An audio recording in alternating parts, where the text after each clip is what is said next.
రోజుకి దొంగలు రెచ్చిపోతున్నారు. తాళం వేసి ఉన్న ఇళ్లను టార్గెట్ గా చేసుకుని దొంగతనాలకు కొందరు పాల్పడుతుంటే ఇంకొందరు జేబులు కొట్టేయడం, దారి దోపిడీలకు పాల్పడడం వంటివి చేస్తున్నారు.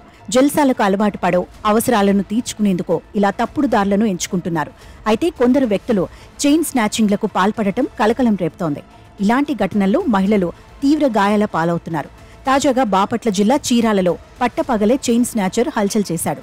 ఈ సంఘటన స్థానికంగా కలకలం రేపుతోంది. బాపట్ల జిల్లా చీరాలలోని రామకృష్ణాపురంలో ఈ ఘటన చోటు చేసుకుంది. ఒంటరిగా నడిచి వెళుతున్న మహిళ మెడలో నుంచి ఓ వ్యక్తి గొలుసును లాక్కెళ్లాడు.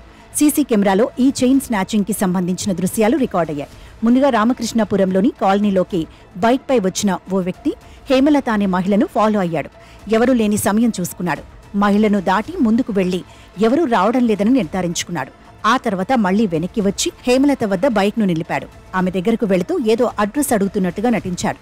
అప్పటికే కాస్త కంగారు పడిన మహిళ వెనకడుగు వేస్తూనే మాట్లాడింది. ఇక చైన్ స్నాచర్ ఒక్కసారిగా ఆమె మెడ నుంచి గొలుసును లాగాడు. ఆ సంఘటనతో అప్రమత్తమైన హేమలత గొలుసు తెగకుండా పట్టుకునే ప్రయత్నం చేసింది. కానీ 1కి 2 సార్లు చైన్ స్నాచర్ గొలుసును లాగాడు.